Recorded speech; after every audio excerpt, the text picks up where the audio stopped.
In this video, I'm going to give you insight into where the market predicts the Bank of England base rate will be over the next 5 years, and therefore where mortgage rates and savings rates are likely to head. If you find this video useful, do hit that like button, but also subscribe to the channel because I do make these updates regularly. In fact, this update comes much sooner than I normally would have provided it because of the change we've seen in the market's predictions. It's the most significant change we've seen for some time, and it's not good news for mortgage borrowers, but perhaps good news for savers. So what I'm going to do is I'm going to jump across to a chart that I published on the Main to the Masses website. What it shows is the overnight swap rate. So these are the rates at which banks lend to each other. You don't need to understand it.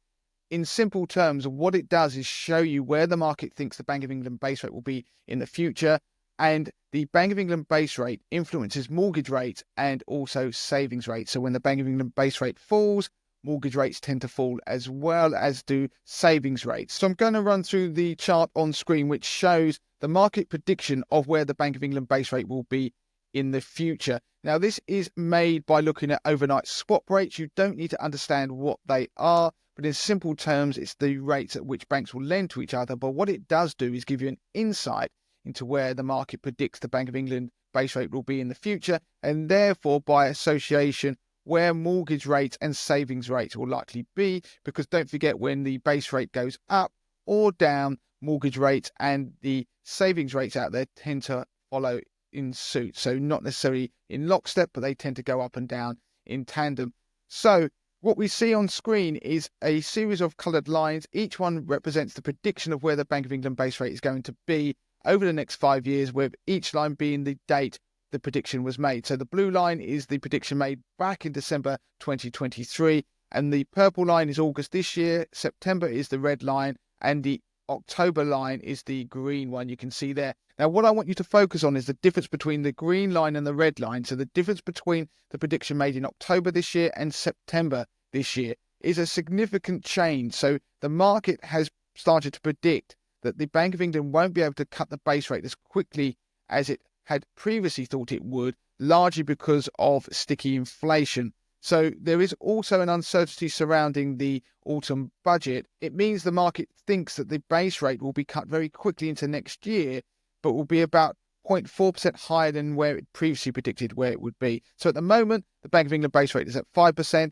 The market still thinks there will be a rate cut in November, the next Bank of England meeting on the 7th of November. But from that point on, we're going to get to about 4.55% by the start of 2025. By the start of 2026, the base rate will be about 3.72%.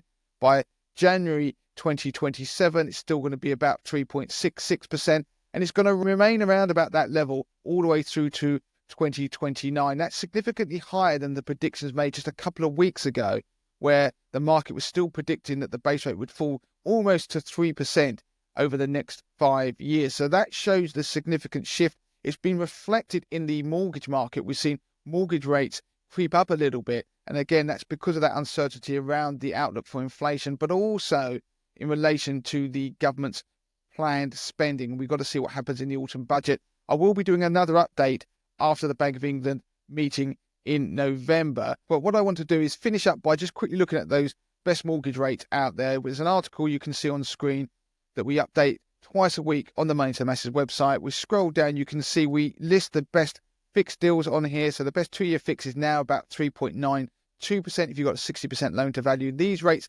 are a bit higher than we saw in recent weeks. Looking at the best 5-year fixes, there is 3.75% from Santander. You've always got to be mindful of the fees. There are some quite large fees out there at the moment. And there's 10-year fixed deals you can see on screen. I will put a link in the notes of this video so you can go through and look at this article at your own leisure. And we do also put tracker rates. So the best tracker rate you can get at the moment is a 2-year tracker rate, 60% loan to value, about 4.59%. Still higher than the fixed rate deals out there. So if you are reviewing your mortgage at the moment, you probably need to be a little bit more decisive. Make sure you get advice. There's a lot of volatility in the mortgage market. We're seeing some rates go down, some go up, some products being pulled. And if you're a saver, then you probably need to go out there and shop around and lock into some decent rates, because savings rates are likely to continue to fall. If you found this video useful, make sure you hit that like button, but also make sure you subscribe to the channel.